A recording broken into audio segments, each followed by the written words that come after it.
속보, 미쳤다 정말 사실이야?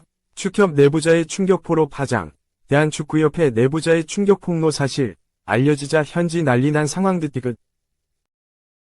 홍명보 감독이 다시 한번 축구 국가대표팀의 지휘봉을 잡게 됐다. 그러나 그의 복귀는 축구계와 팬들 사이에서 많은 논란을 일으키고 있다. 홍 감독은 개인적인 욕심이 아니라 한국 축구 발전을 위한 것이라고 강조했지만 이러한 발언은 축구계의 냉담한 반응을 불러왔다. 특히 29일에 열린 취임 기자회견에서 홍 감독은 풀뿌리 축구 육성과 MIK 프로젝트 완수를 위해 헌신하겠다는 포부를 밝혔다. 그는 K리그를 발전시키고 A대표팀을 포함한 모든 연령대의 대표팀의 전술 철학을 적용하겠다는 의지를 보였다.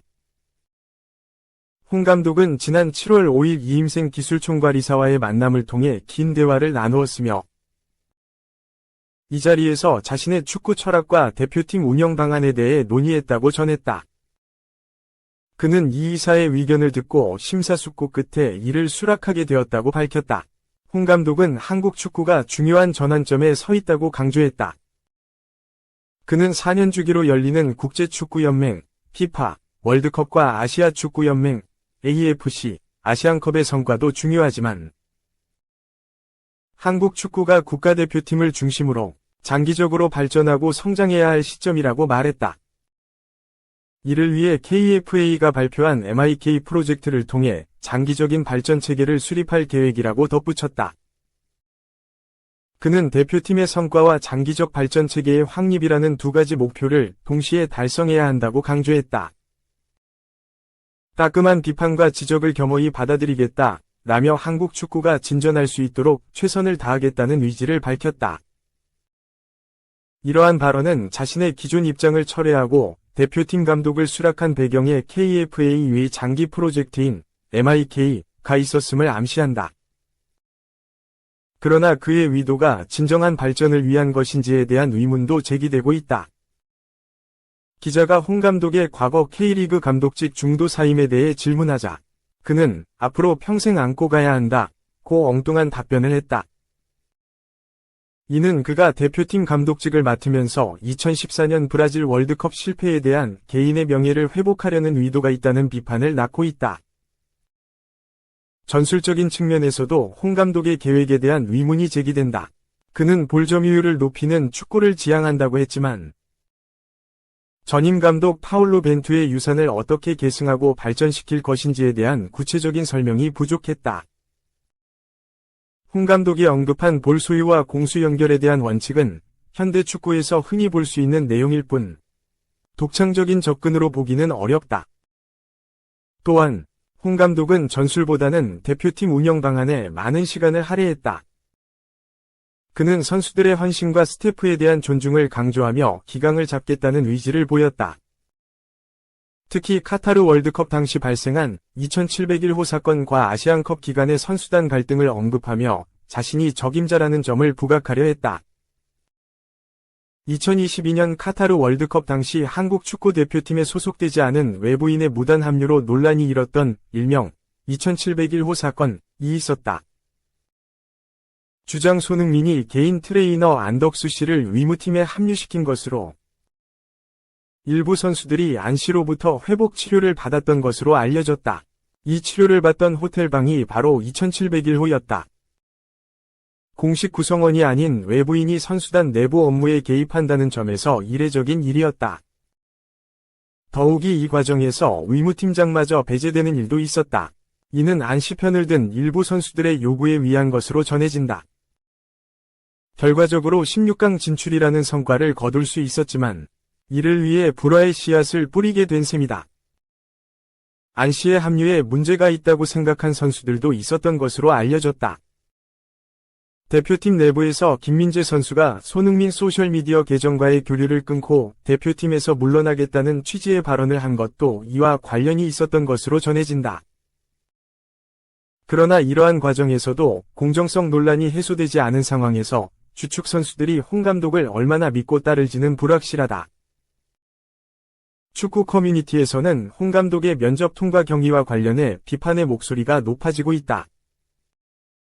일부 누리꾼들은 2701호 사건을 언급한 홍 감독을 향해 선수들이 개인 트레이너를 고용한 것과 협회가 홍 감독을 선임한 것은 유사하다며 절차의 공정성이 무시됐다고 지적하고 있다.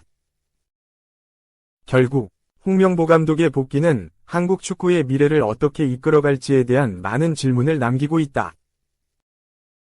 그가 제시한 계획과 의도가 진정으로 한국 축구 발전을 위한 것인지 아니면 개인적인 명예회복을 위한 것인지에 대한 논의는 앞으로도 계속될 것으로 보인다. 2. 선수들에게 묻어간다. 양궁 회장님의 겸손. 그런데 축구협회 보면 한숨만. 데스크 칼럼. 대한민국 양궁 대표팀이 2024 파리 올림픽에서 여자 단체전 10연패, 남자 단체전 3연패의 대업을 달성했다. 이 기세라면 개인전과 혼성 단체전에서도 좋은 소식이 기대된다. 압도적 세계 1위 대한민국 양궁을 만들어낸 요인은 한두 가지가 아니다. 과학적이고 체계적인 훈련, 아낌없는 지원, 두터운 선수층 등등. 그중 가장 중요한 것은 공정하고 투명한 시스템이다. 대표팀에 뽑히기는 올림픽 금메달 따기보다 어려운 것으로 정평이 나 있다. 선수 개개인은 6개월간 총 5차례에 걸친 선발전에서 활 4,000발을 쏘며 치열한 경쟁을 펼친다. 대회가 열리는 해에 가장 좋은 성적을 기록하느냐가 유일한 선발 기준이다. 직전 연도 대회의 금메달리스트가 탈락하는 일이 비일비재하다. 경력은 물론이고 학년과 지연, 협회 고위직과의 친소관계 따위는 발을 붙일 수 없다. 모두에게 기회가 열려 있으니 메달리스트조차 안일해질 수 없고 두각을 나타내지 못했던 선수들도 희망을 가지고 훈련에 매진할 수 있다. 이를 가능케 한 것은 대한양궁협회이고 그 뒤엔 양궁 발전을 위해 전폭적인 지원을 해온 정의선 현대차그룹 회장이 있다. 아버지 정몽구 명예회장에 이어 2005년 양궁협회장에 취임한 정 회장은 지원하되 간섭하지 않는다는 대원칙을 철저히 지켜오고 있다. 협회 운영은 투명하게, 선수 선발은 공정하게 해달라는 원칙만 주문할 뿐이다. 경기장과의 동선을 직접 걸어보며 체크해 숙소를 정한다든지, 보양 특식을 공수한다든지, 전용 숙소와 전용 훈련장을 따로 마련하는 식의 선수들이 최상의 컨디션을 유지할 수 있도록 배려하는 일화도 많다. 통 크면서도 세심하고 솔선하지만 나서지 않는 그의 위 리더십은 경기 직후 가진 인터뷰에 잘 드러난다. 정 회장은 선수들이 워낙 잘해서 묻어가는 것 같다. 제가 운이 좋은 것 같다. 뒤에서 할 수 있는 일은 다 할 것이라고 했다. 축구로 생각을 돌리니 한숨부터 나온다. 지금 한국 축구는 한국 양궁의 정반대 길만 고집스레 걷고 있다. 올림픽 축구대표팀은 약체 인도네시아에 패하면서 이번 대회 진출에 실패했다. 10회 연속 올림픽 출전이 좌절됐다. 단순히 축구공이 둥글기 때문만은 아니었다. 대한축구협회의 파행적 축구 행정이 결과로 나타난 것이다. 아시안컵 4강 탈락과 올림픽 진출 실패, 클린스만 국가대표팀 감독 해임과 최근 홍명보 감독 선임 과정에서 벌어진 일련의 잡음 등 올해 들어서만 축협은 축구팬들의 혈압을 올리는데 엄청난 기여를 했다. 불투명한 의사결정 과정, 항맥과 인맥에 의존한 공정하지 못한 선수 선발 등은 수십 년째 고쳐지지 않는 축구협회의 고질병이다. 지원할 테니 모든 걸 간섭하겠다는 대원칙에 아주 충실한 것이다. 2002년 월드컵 당시 거스 히딩크 감독은 축협 측의 선수 선발 개입 압력을 뿌리치고 공정하게 대표팀을 뽑았다. 그 결과는 4강 신화였다. 하지만 축구협회는 그 소중한 자산과 경험을 내팽개치고 퇴행했다. 이 모든 사달의 정점에 있는 정몽규 협회장에 대한 비판도 빗발치는데 그는 묵묵부답이다.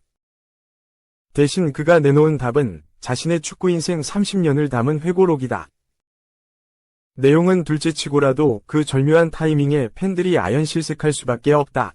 오죽하면 축구 팬들이 정의선 회장이 축협 회장을 맡아달라며 하소연할까.